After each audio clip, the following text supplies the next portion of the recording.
Oke, halo Halo. Kak Olive. Nah ini dia udah ditunggu-tunggu nih sama sobi-sobi semua ya Kak Olive nih ya. Jadi mungkin nih Kak Olive boleh juga nih kenalan dulu sama sobi-sobi di sini. Mungkin em, sobi-sobi pengen tahu Kak Olive ini tuh siapa dan kesehariannya tuh ngapain aja sih nih sebagai investment content creator. Oke, boleh dong. Apa panggilannya Sobi ya? Iya betul banget. Oke, halo selamat malam. Salam kenal Sobi-Sobi. Aku Olivia Cahyadi atau kalau di Instagram bilangnya Ivi Cahyadi. Untuk kesehariannya aku ini masih ngantor 9 to 5, lalu sambil bikin Oke. konten terkait investment juga gitu. Sharing-sharing di Instagram. Oke, nah kalau boleh Mm-mm. tahu nih Kak Olive tuh Boleh. pertama kali interest sama dunia investasi tuh sejak kapan sih? Awal aku interest investasi itu 2019 gitu. Jadi Oke, awal tahun itu Januari 2019 aku belajar tentang investasi khususnya di saham. Kayak gitu. oke. Jadi waktu pertama kali interest itu langsung masuknya ke saham gitu ya, spesifiknya Betul. ya. Oke. Benar-benar. Oke, Kak Olive, jadi hari ini nih, aku Mm-mm. tuh kan kita masih sama-sama muda nih ya. Nah Masih makanya, umuran ya? nah makanya aku pengen nih ajak Kak Olive, mungkin bahasanya lebih kayak ke diskusi gitu ya, yang melibatkan juga nih sobi-sobi di sini mengenai gimana sih sebagai kita tuh sebagai anak muda ya. Ini kan kayak umur-umur produktif kita gitu.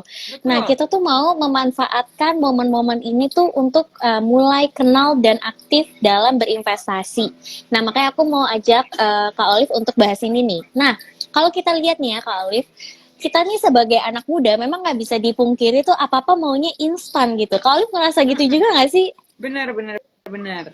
Iya Semuanya ya? cepet ya, semua serba cepet Iya, ya. betul betul.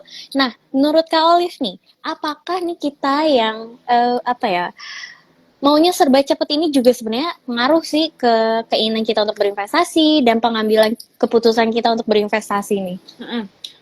Pasti sih, lingkungan kita tumbuh tuh pasti mempengaruhi perilaku karakter kita gitu ya. Apalagi Gen Betul. Z yang Mm-mm. notabene-nya dari lahir kan emang karena memang langsung dekat sama teknologi gitu ya. Jadi mereka kan semua serba cepet.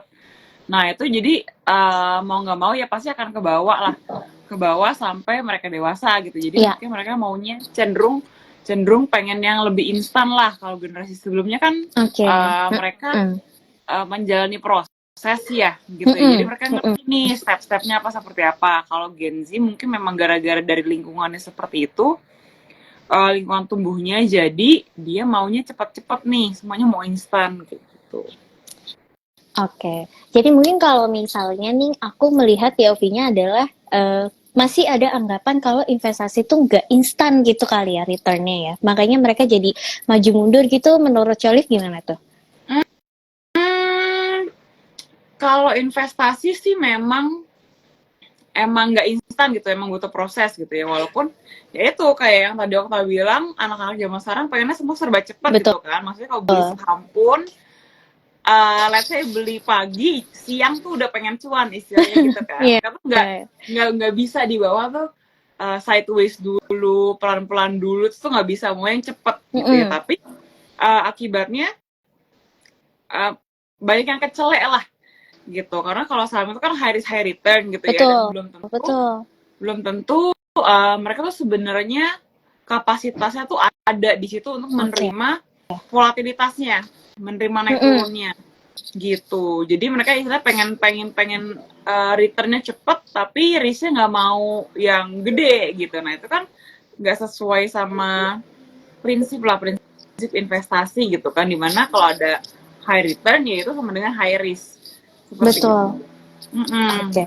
Nah, mungkin di sini aku bisa meng-highlight satu poin ya, di mana namanya investasi itu returnnya nggak ada yang instan gitu ya. Betul. Pasti ada proses yang harus Mm-mm. dilewatin, ada jatuh bangunnya kali ya, bisa kita bilang ya. Jadi itu Benar-benar. yang perlu dipahami mungkin sama anak muda, di mana ketika mau investasi nggak bisa mengharapkan return yang segitu cepetnya gitu. Mm-mm. Mm-mm. Oke.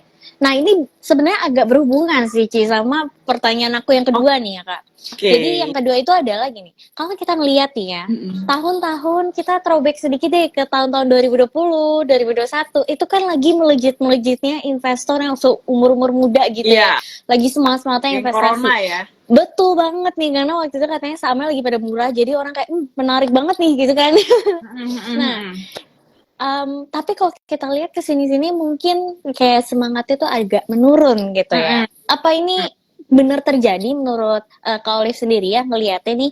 Karena kan Kak Olive juga pastinya sering banget nih membahas-bahas konten yang berkaitan kayak gitu atau mencari tahu informasi seputar itu. Dan apakah ini mempengaruhi nih mulainya turun semangat investasi di anak muda ini? Oke.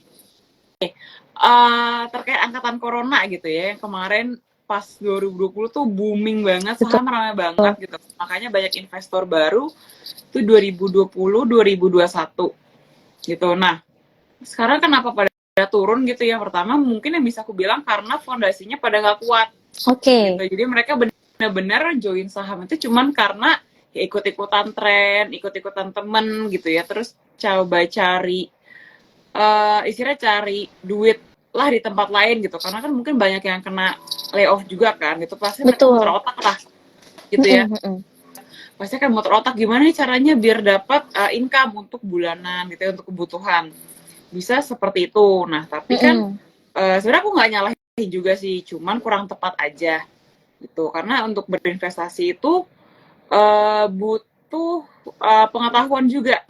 Betul, Jadi aku nggak bisa asal beli, nggak bisa asal ikut-ikutan gitu ya. Ada beberapa hal yang emang perlu dipahami dan dipelajari dulu nih, gitu. Dan sebenarnya kalau mau investasi itu nggak asal langsung investasi gitu ya. Mungkin Okta juga tahu nih ada beberapa step yang harus dipenuhi dulu sebelum berinvestasi gitu ya.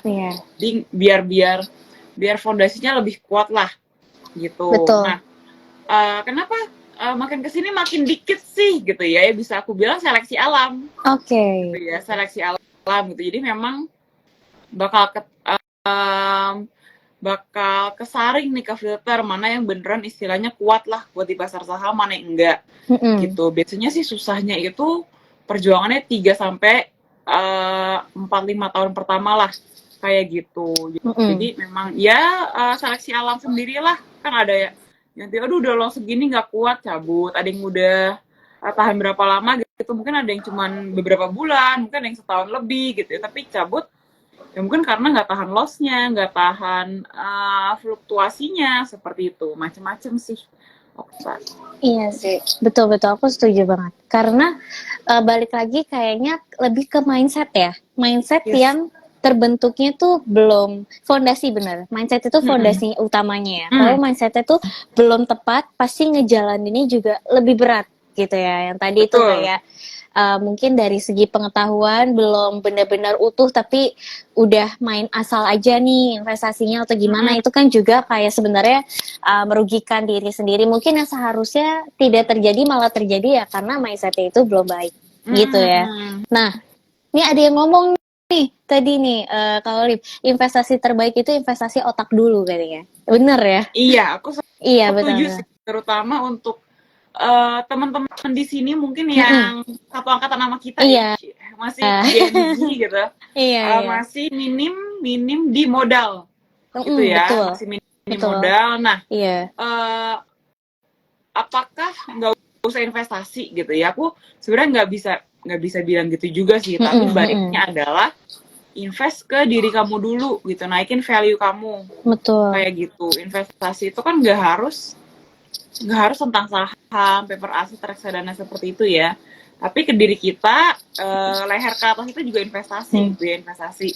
Entah mungkin dengan belajar, mungkin mau lanjut studi S2, atau biasanya kalau udah ada tujuannya, misalnya mau jadi, zaman sekarang kan lagi rame beauty vlogger, beauty influencer, beauty blogger gitu kan. Maksudnya penampilan itu juga harus dirawat, itu diinvestasikan lah. Kenapa? Karena penampilan itu ya akan membantu kalian lah ke depannya. Gitu. Bukan kayak kan kadang suka ada yang julid gitu ya. Maksudnya yang dipilih yang cantik doang nih, dipilih yang ganteng doang nih gitu kan. Tapi we live in the world ya, kita nggak bisa memungkiri bahwa fisik itu pasti dinilai. Gitu. Jadi memang berinvestasilah dulu di hal-hal tersebut gitu ya, sekiranya yang bisa menaikkan nilai jual kamu seperti itu. Nah, itu kan nanti akan membantu di karir juga nih. Mm-mm. Secara tidak langsung akan membantu di sisi karir gitu Betul, kan. Nah, betul. sisi karir itu kan akan berhubungan sama modal kamu ke depannya, gaji Iya, kamu gitu ya. Nah, kalau gaji kamu let's say ya, semoga ya naik lah tiap tahun gitu. Jadi kan ada modal lebih yang bisa disisihkan betul, untuk berinvestasi betul. Betul, betul. gitu. Iya, iya, betul ya. Jadi kayak mungkin lebih tepatnya setiap orang prosesnya beda ya. Mungkin ada orang yang belajar bisa langsung ke titik itu tuh investasi Mm-mm. langsung di instrumen-instrumen. Tapi mungkin ada yang investasinya oke dari fulfill diri sendiri dulu gitu Betul, ya. betul. Oke. Nah, kalau aku boleh nanya nih sedikit ya, Ci. Ada Mm-mm. nggak sih Cici boleh share nih pengalamannya selama belajar investasi tuh kayak gimana sih dulu tuh? Kayak berapa lama? Terus Mm-mm. pernah nggak sih gagal yang kayak bener-bener sampai nggak bisa kelupa gitu gagalnya waktu belajar itu? Oke. Journey investasi ya. Jadi dulu itu belajar kan awal tahun 2019. Ya, Itu bener-bener aku belajar beneran dari nol gitu, bener-bener buta oke, investasi kayak gimana, oke, instrumennya apa aja sama ya, sekali nggak tahu gitu. Akhirnya aku belajar pertama di saham, terus ya coba-coba lah ya gitu, coba beli hmm, saham. Walaupun ilmunya masih cetek banget nih gitu. Nah, tentunya pasti loss gitu iya, karena kita kan ya udahlah ya. Dan iya, aku tuh loss tuh bakal aduh ini loss nih gara-gara ini itu tapi kayak oh ya udah iya, kan juga baru pertama kan hmm, gitu. Kalau cuan ya hoki, kalau loss ya udah gitu. Nah, mm-mm, cukup lumayan up and down sih perjalanannya gitu ya, dari yang excited banget gitu ya, excited mm-mm, sama instrumennya, terus sampai ada kadang-kadang sampai demotivasi itu juga pernah, sampai mikir kayak aduh bener-bener jodoh nggak sih, aduh cocok nggak ya gue di saham gitu, sempat mikir kayak gitu kan. Tapi um, teman aku bilang bahwa uh, ya pokoknya lu you have to stay lah gitu. Jadi kita nggak bisa kayak cuman kita mau enaknya doang nih pas masa-masa mm-mm, bullish kita wah kita di mm-mm, saham deh gitu, tapi pas masa bearish kita pergi. Nah itu nggak bisa, itu jadi kayak tidak nggak afdol lah gitu untuk prosesnya.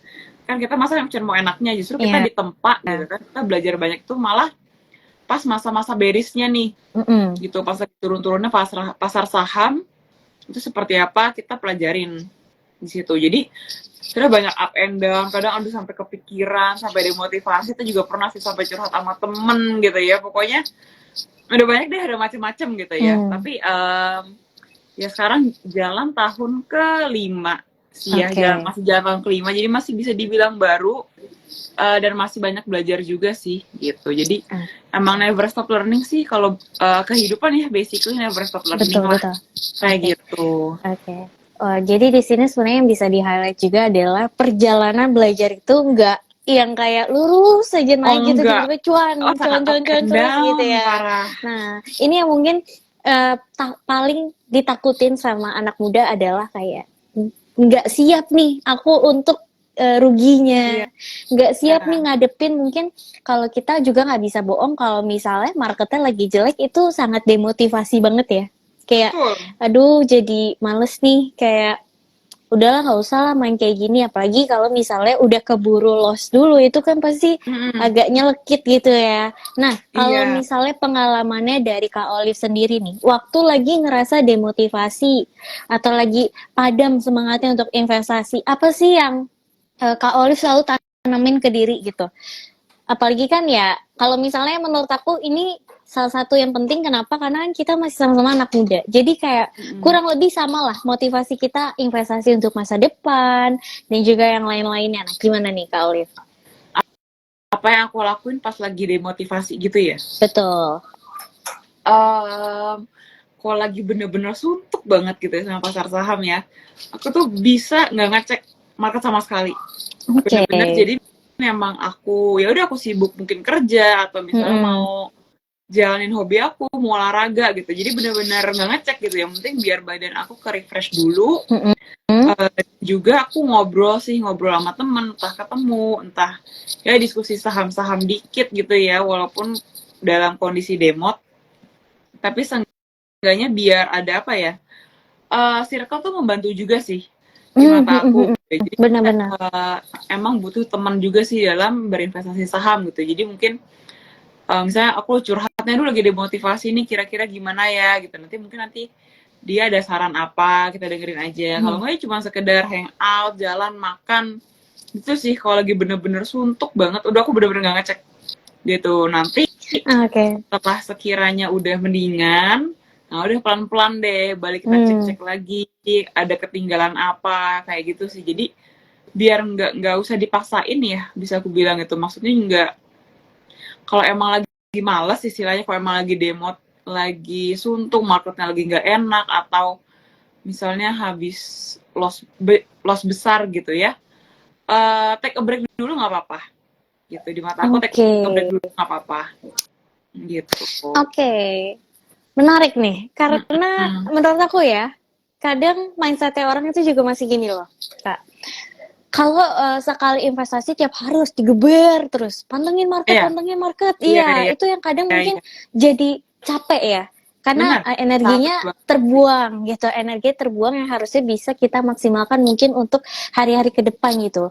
Nah, dari ceritanya Kak Olive tadi, aku malah jadi mikir, oke, ternyata seorang investor atau trader tuh manusia juga loh, kayak kadang dia bisa ngerasa suntuk, bisa ngerasa kayak aduh males banget nih ngecekin market gini, udah biarin aja deh mau loss mau apa, itu ternyata normal gitu ya.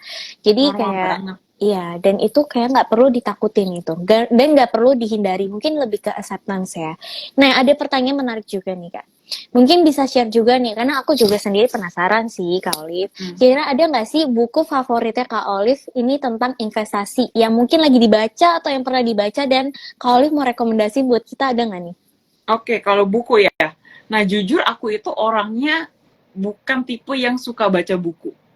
Gitu. Jadi aku lebih mending, atau aku better tuh nonton. Kayak gitu. Aku lebih demen ngeliat animasi lah. Kayak jadi daripada baca buku, karena apa ya?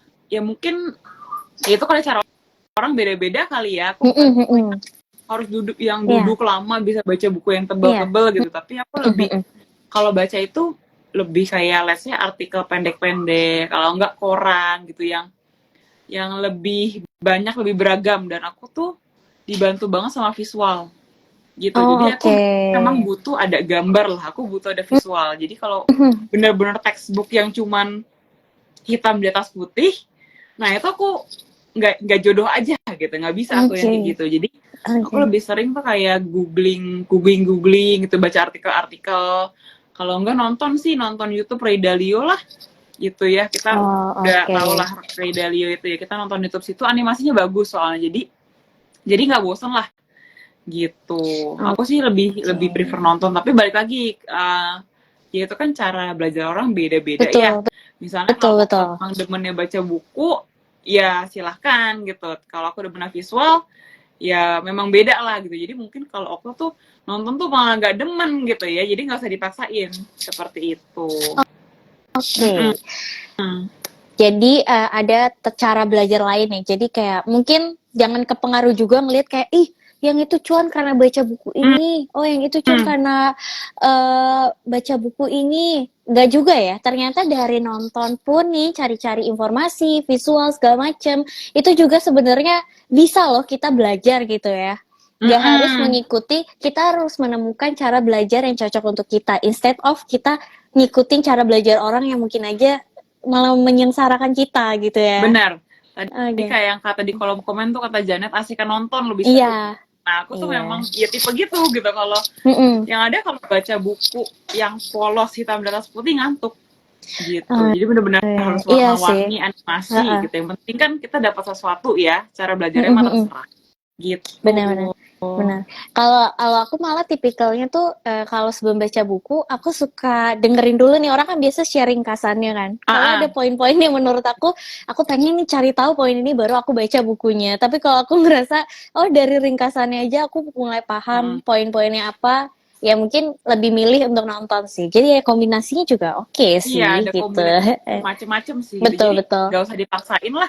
Gitu ya, mungkin teman-teman yang baru kan biasanya kan sarannya harus baca buku ini, baca buku kan, itu kan udah kayak saran yang udah saklek lah gitu, udah Mm-mm, saklek mm-mm. banget saran kayak gitu. Betul. Nah tapi yang aku pelajari adalah emang sarannya bagus gitu ya, emang sarannya tuh tujuannya baik gitu, biar Mm-mm. kita itu tambah pinter, ilmu pengetahuannya tambah gitu ya. Tapi ya tuh nggak semua orang tuh bisa baca buku dan bisa tahan gitu. Jadi Mm-mm. cari aja cara stylenya masing-masing lah kayak Oke. gitu.